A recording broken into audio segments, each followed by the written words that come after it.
Bienvenidas y bienvenidos a la Escuela de Espectadores del Teatro Luis Poma. Soy David Rocha, crítico teatral e investigador cultural. Y esta tarde estoy muy contento y es más que un privilegio para mí tener con nosotros a Jorge Ábalos, director y dramaturgo del espectáculo que hemos podido ver la tarde de hoy, El Hotel de las Maravillas. Bienvenido, Jorge, a este espacio. Muchas gracias.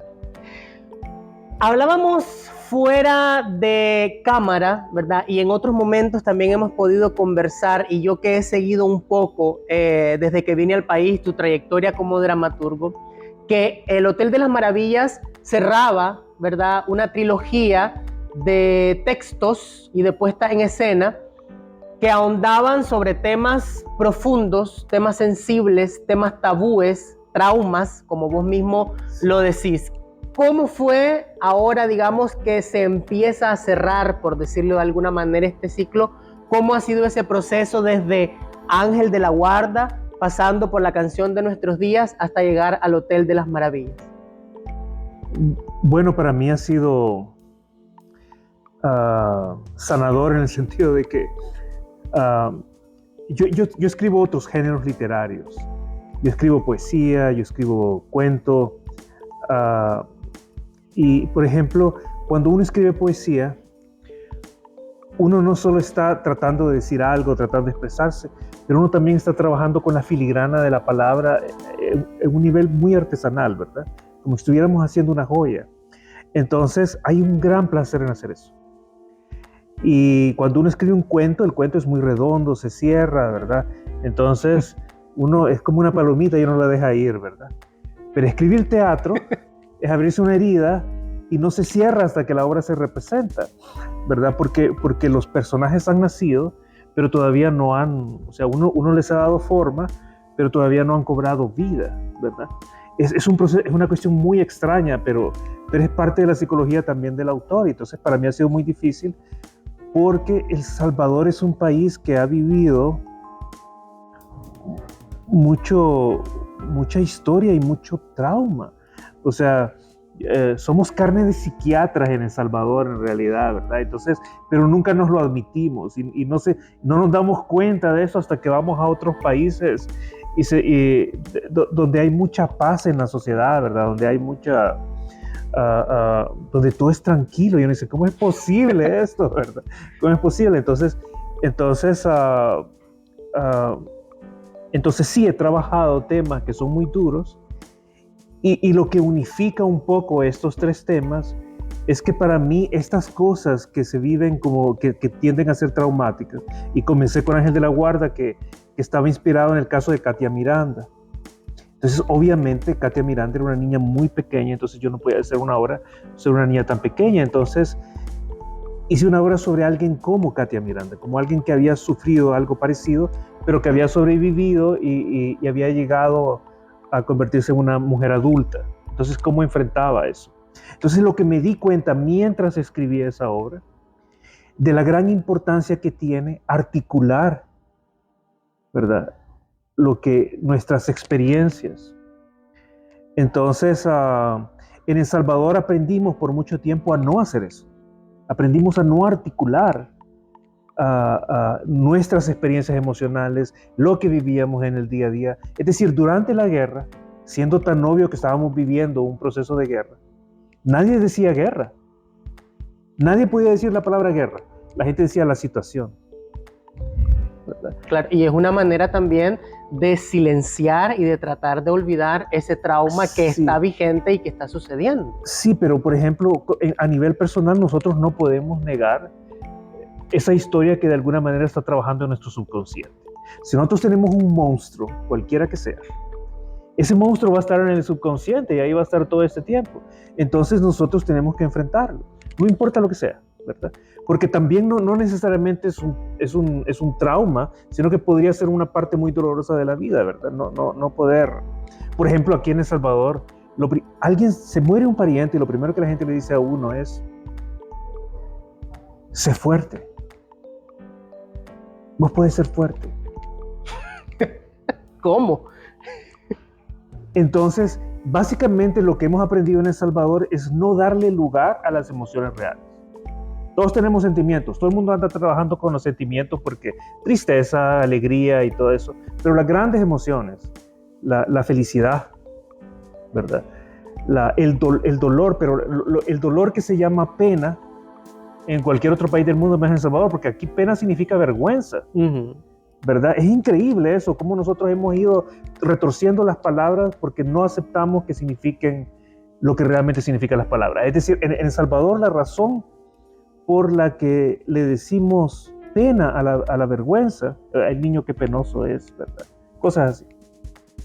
Es porque realmente llegamos a confundir la vergüenza, ¿verdad? Somos una nación que fue en algún momento en su historia conquistada, entonces llegamos a asumir que esa gran pena, el gran dolor existencial que a veces podemos sentir, era exactamente lo mismo que la vergüenza.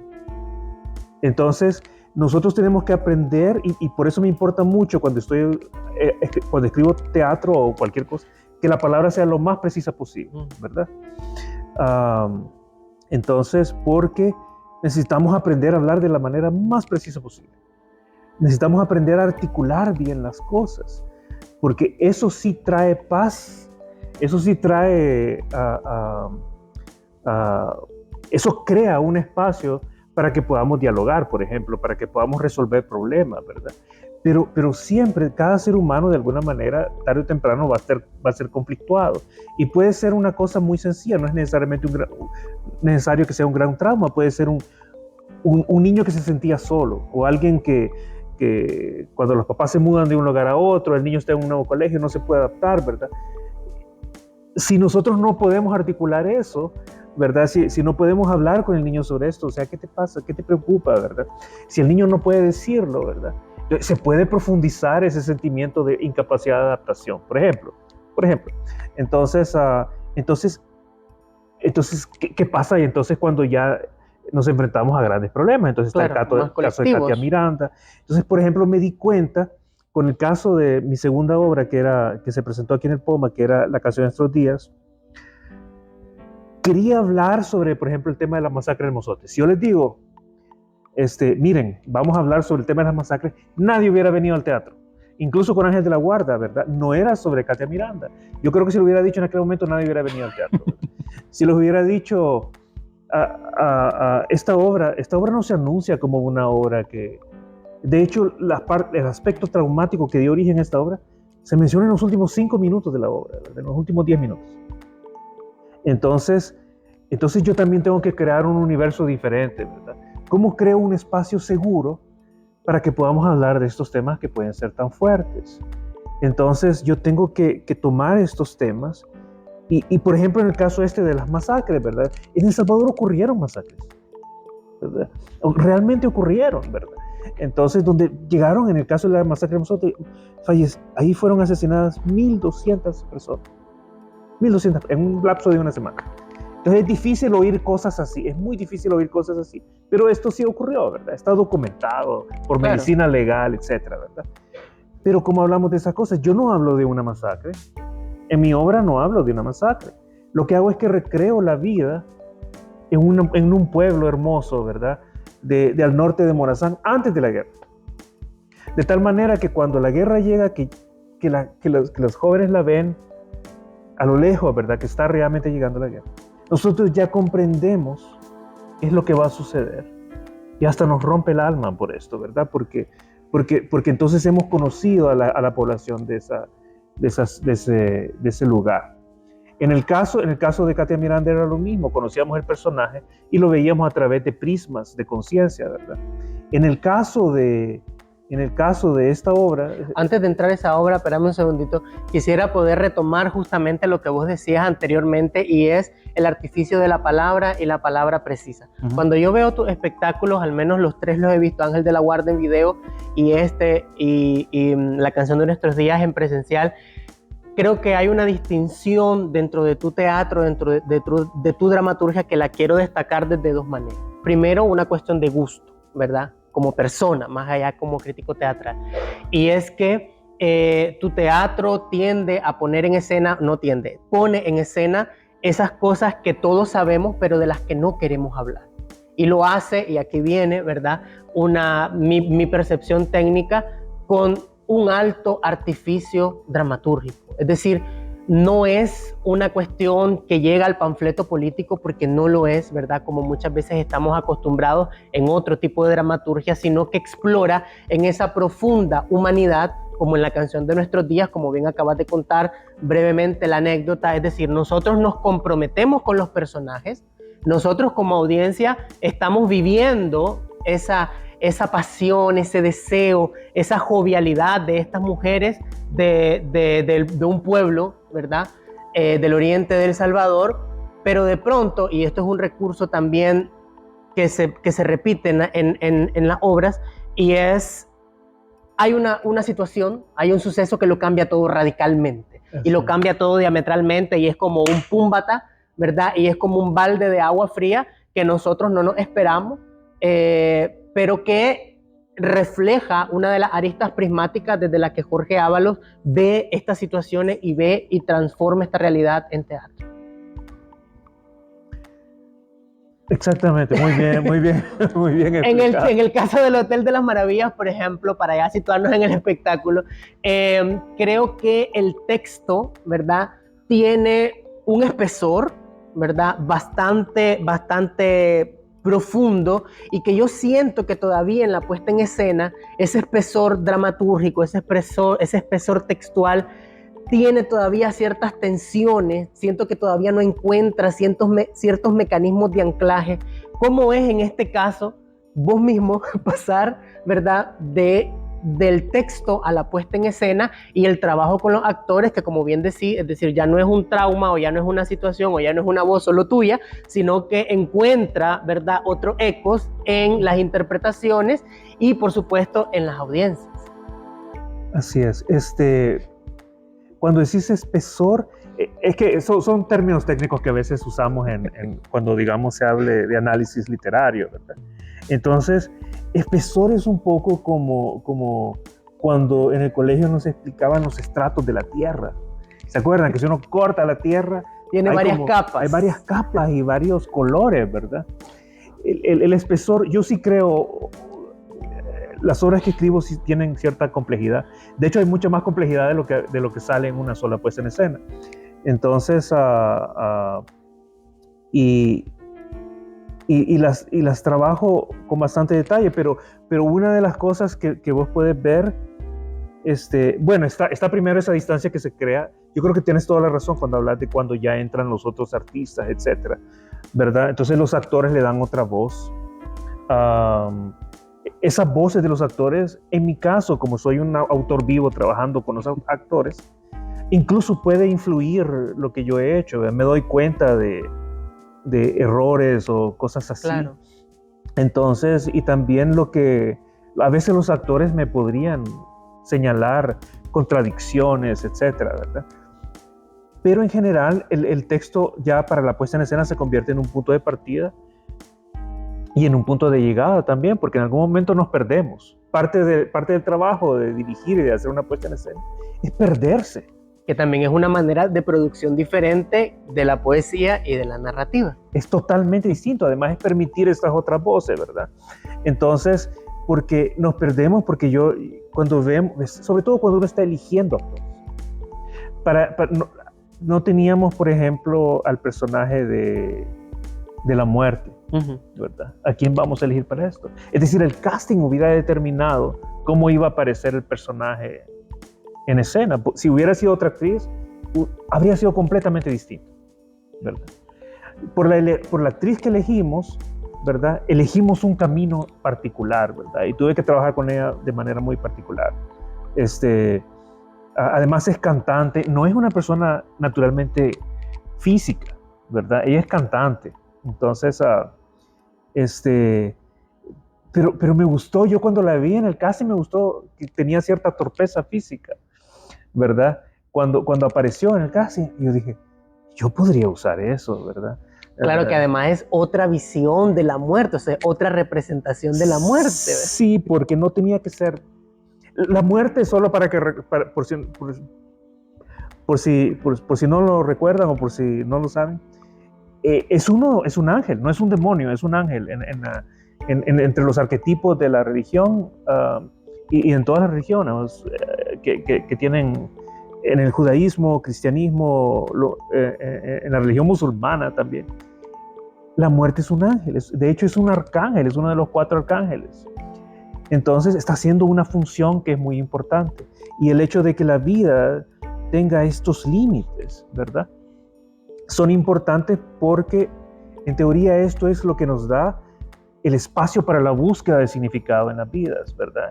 Y entonces a mí me trajo la idea de la muerte como bufón, en este caso, porque en el pensamiento medieval, que es cuando realmente se origina mucho del pensamiento cristiano contemporáneo, y no estoy diciendo que esta es una obra cristiana particularmente, ¿verdad? Sino que son arquetipos, o sea, son cosas, son símbolos que no solo encontramos en la religión cristiana o judea o musulmana, también se encuentran en otras religiones y en otras culturas, ¿verdad? Son arquetipos que se repiten, ¿verdad? Entonces, y la muerte siempre es el arquetipo, ¿verdad? De este personaje ante el cual todos somos iguales. Aquí no hay distinción alguna, ¿verdad? Es decir, para el pensamiento medieval sobre todo, la muerte, y por eso existía la poesía de la danza de la muerte y las obras de teatro populares donde cuando aparecía la muerte, ahí el rico y el pobre eran iguales ante la muerte, ¿verdad? Entonces yo dije, ¿por qué no traer de nuevo este símbolo de la igualdad? O sea, la muerte está aquí como un símbolo de igualdad. Ahora quisiera pasar un poco la batuta hacia el otro lado, ¿verdad? Esta es la escuela de espectadores donde las y los espectadores son que tienen que tener, digamos, cierta presencia, o es el momento en el que ustedes de alguna manera también pueden opinar, comentar. Cuando ustedes ven, hablando del personaje de la muerte, ¿verdad? Dentro de este espectáculo, ¿qué les hace sentir? ¿Qué les seduce? ¿Qué les hace pensar? Se imaginaron esta posibilidad de poder poner a la muerte a dialogar, ¿verdad? En esta situación con estos personajes. ¿A alguien le gustaría decir algo al respecto? O, ¿verdad? En general, ¿qué le hizo sentir la obra? ¿Qué interrogantes nos deja? ¿Qué sensaciones? Porque creo que esta es una obra, todo el teatro es de sensaciones, pero creo que esto es una obra de muchas sensaciones, de muchas emociones, al menos a mí me lo parece, ¿verdad? Jorge, yo te quería preguntar, habías hablado acerca de cómo nosotros como sociedad no éramos capaces a veces de articular nuestras propias emociones. ¿Qué es lo que nosotros tenemos que hacer para comenzar a articular esas emociones, sabiendo que esto ha tomado un tiempo, ya viene de tiempo que no las hemos podido articular? ¿Qué tenemos que hacer como sociedad para hacerlo de una manera más efectiva y más práctica?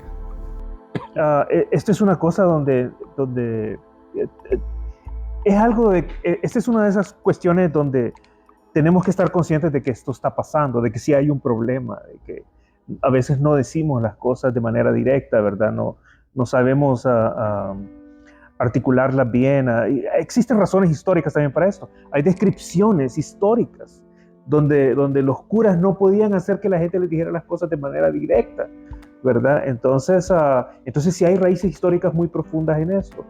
Pero yo creo que sí han habido cambios sociales, donde la juventud está aprendiendo a decir las cosas a su manera, en parte quizás por las redes sociales, los teléfonos y todo eso. Al mismo tiempo está el gran peligro, ¿verdad?, de lo que ofrecen las redes sociales y de un mundo donde de pronto la verdad misma parece estar perdiendo peso, ¿verdad? Entonces, nosotros básicamente es una cuestión donde tenemos que aprender a tomar conciencia de esto. Es tan difícil porque a veces hay cosas que nos duelen mucho, pero hay un momento donde uno tiene que decir, no, ya no, ¿verdad? Hay que decir las cosas y hay que hablarlas.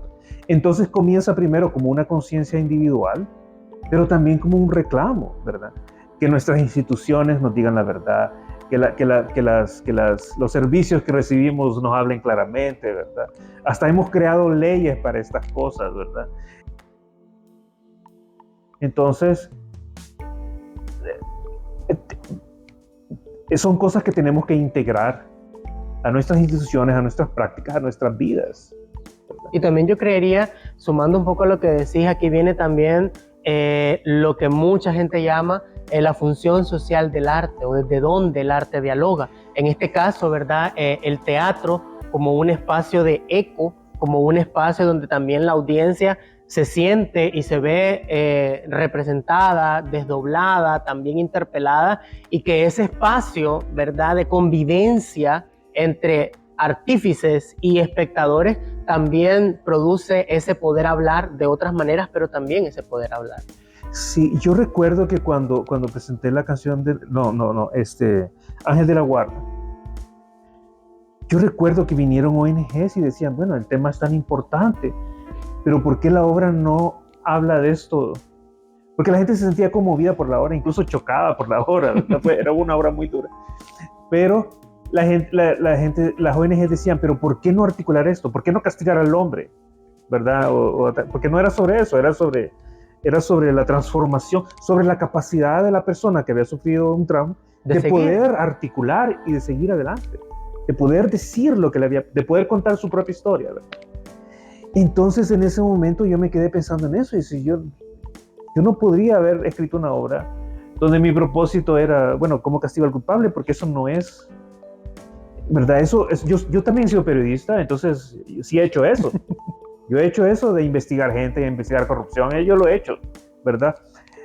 Pero ese no es el rol del arte. Entonces, lo que el rol del arte es, o sea, el rol del arte es crear esta especie de burbuja en la que nosotros vamos situando de manera bastante sintética una experiencia social muy amplia, donde también podamos ver, o sea, ¿qué están viendo ustedes cuando ven esta obra, verdad? Ven a 4 personajes que no se conocían entre sí, de pronto crean esta especie de familia disfuncional rara, ¿verdad? En un lugar onírico. Es un lugar onírico, ¿verdad? Y entonces, y aquí está esta mujer de 30 años que sabe que es una madre, ¿verdad? No lo recuerda en ese momento, pero también es bastante conservadora ella, ¿verdad? Tal vez en la vida real jamás habría conocido a estas otras personas, pero ahora que está aquí, ella no se puede negar su propia humanidad y por eso al final los ayuda a llegar a ese momento donde ellos puedan regresar a la vida, a pesar de que en la vida los odian, ¿verdad? Entonces yo creo de alguna manera que las obras deben respetar la vida en ese sentido, en el sentido de que no importa qué tan terrible es lo que enfrentamos, al final la vida sí vale la pena. Hay razones por las cuales tenemos que elegir la vida, ¿verdad? Bueno, una que tiene que ver con el nombre, ¿verdad? De dónde surgió el título para la obra. Y la otra tiene que ver con el ritmo, ¿verdad? Entonces, ¿de qué manera se construyó? No conocemos el texto, ¿verdad? ¿De qué manera se construyó? Porque toma un tiempo llegar a entender el juego, ¿verdad? Entonces, me gustaría conocer su opinión.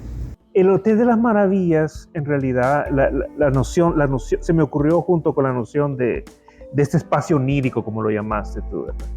Entonces, una de las cosas que ahí me interesa es el tema de lo que en inglés se llama consciousness, y en español le decimos conciencia, y la gente a veces confunde la palabra porque conciencia en español significa muchas cosas, pero conciencia realmente también es nuestra mente, es nuestra capacidad de percibir el mundo y procesar el mundo dentro de nuestra mente, ¿verdad?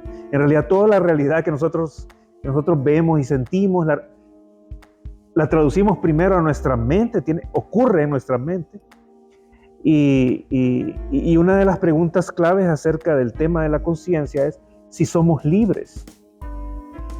Porque vivimos en un mundo, eso lo sabemos por la ciencia, vivimos en un mundo que es determinista, ¿verdad? Es decir, no existe una cosa sin que no haya una causa previa, ¿verdad? Eso significaría que no tenemos libertad. Y cuando los científicos han explorado el tema de la mente, se lo juro, esto suena muy raro, no somos libres. El subconsciente supuestamente está tomando decisiones por nosotros y después nos crea la ilusión de que somos nosotros los que estamos tomando decisiones. Aunque ustedes no lo crean, la ciencia más o menos eso es lo que está diciendo ahorita, lo cual parece muy extraño y sin embargo los filósofos nos han estado tratando de decir esto durante siglos, ¿verdad? De que el tema de la libertad realmente es una cosa muy estrecha. Entonces, y lo que yo he descubierto es que cuando estamos ante urgencias y cosas así, emergencias o cuestiones de vida o muerte, ¿verdad? un factor determinante en cómo tomamos una decisión y que podría significar tomar una decisión en contra de nuestra propia vida para poder salvar a otra persona, por ejemplo. Entonces, eso es algo que en realidad nuestro cuerpo nos está pidiendo siempre: oxígeno, alimento, agua, ¿verdad? Es decir, llenar necesidades básicas, pero hay momentos donde tomamos decisiones donde ponemos nuestra vida en peligro, ¿verdad? Y esos son grandes momentos de libertad, porque eso estamos yendo en contra de lo que nuestro subconsciente quiere que hagamos, ¿verdad? Entonces, y casi siempre esas decisiones las tomamos, por ejemplo, ante el amor. O sea, el amor es lo que más nos acerca a esa puerta estrecha de la libertad individual. Entonces, para mí, el Hotel de las Maravillas, y la conciencia y el Hotel de las Maravillas. Entonces, el Hotel de las Maravillas es la conciencia para mí, ¿verdad? Es algo que está ocurriendo en nuestra conciencia, pero cuando digo conciencia me refiero a la mente, ¿verdad? A esa relación que tenemos entre nuestra mente consciente y el subconsciente, ¿verdad? Entonces es el Hotel de las Maravillas, ¿verdad? Y el juego, Jorge, el juego, cómo viene a entrar a jugar, valga la redundancia, esta idea del juego dentro de esta estructura, que es un poco lo que también preguntaba. Cuando los niños, cuando son muy pequeños, lo primero que empiezan a hacer es una cosa que se llama mímesis, que es imitar a la gente. Y eso lo mantenemos como un instinto hasta que somos grandes, ¿verdad? Es decir, que si entra un actor aquí, ustedes están todos serios y entra un actor riéndose, ustedes no lo van a poder evitar, pero de pronto los músculos en la cara se les van a empezar a mover, ¿verdad? Si están en un cuarto platicando, entra alguien riéndose en el trabajo, se van a empezar a reír aunque no sepan por qué se está riendo, ¿verdad? Eso es mímesis, Entonces es una cosa, todavía un instinto importante para nosotros, y los niños así aprenden, empiezan a imitar y así aprenden, ¿verdad? Entonces es juego. En realidad nuestras formas naturales de aprendizaje son juego. Primero con la mímesis y después algo sorprendente que sucede, porque al principio los niños creen que si se tapan los ojos nadie los puede ver, ¿verdad? Esto a mí siempre me parece, eso es también parte del trabajo de la conciencia, pero llega un momento en que saben que sí los pueden ver. Entonces lo que eso significa es una función del cerebro también que se llama teoría de la mente. Y entonces en la teoría de la mente significa que hay un momento donde el niño reconoce que las otras personas tienen una mente y piensan y tienen pensamientos independientes, ¿verdad? Que significa que también yo tengo pensamientos independientes, que yo soy mi propia persona, ¿verdad? Eso es una gran sorpresa para el niño cuando al final lo descubre, ¿verdad? Entonces así vamos aprendiendo, realmente aprendemos a través del juego. Y yo creería que en este caso los personajes se van desarrollando y uno va teniendo información sobre los personajes a partir de ese descubrimiento a través del juego. Así es. O sea, que al final llega a esa conformación de esa identidad que de pronto es muy escurridiza en el caso de esta obra, ¿verdad? Porque es una identidad múltiple. Uh-huh. Bien, pero también me he preguntado por ritmo, ¿verdad? Esta obra, hay un aspecto conceptual en esta obra que ustedes ven que es como ecléctica. Mis obras normalmente no son eclécticas, ¿verdad? Esta lo es. Y lo es porque la muerte es una gran interrupción de la vida, ¿verdad? Entonces, la obra tiene interrupciones. Y las interrupciones son juegos que también son estilos diferentes, ¿verdad? Entonces aparece un estilo, después aparece otro estilo, ¿verdad? Entonces el ritmo incluso es un poco como cortado, extraño, ¿verdad? Así lo diseñé. Y después que lo terminé de escribir y lo estaba montando, me arrepentí. Yo dije, esto va a ser un fracaso, esto no va a funcionar, ¿verdad? ¿Qué he hecho, verdad? Estaba muy preocupado, ¿verdad? Entonces yo decía, no, esto lógicamente en mi mente tiene sentido, esto va a funcionar. Entonces los actores se reían de mí porque les decía, esto va a funcionar, ¿verdad? Yo estoy seguro que esto va a pasar. Yo como escritor tengo tanta conciencia de lo que escribo que yo sé cuándo la gente se va a reír. Y este día es el día que yo más preocupado he estado porque es cuando hay menos risas, ¿verdad? No sé si habían sonrisas, etcétera. Ver, cuando tú estás escribiendo el texto, si tenés la caracterización o el perfil de tu actor ideal para ese personaje y cómo lo visualizás, y si a la hora del casting encontrás esas características o a la hora del casting de repente hay que improvisar porque varía un poco a la idea original que tú habías escrito. En este caso y casi siempre yo he trabajado teniendo los actores primero. Y los actores me inspiran de alguna manera porque veo sus personalidades y trabajo sobre sus personalidades. Uno no escribe para teatro, no solo personajes, sino que escribe personalidades. Si uno escribe personajes, está fallando uno porque no tiene la misma vida que si uno escribe una personalidad.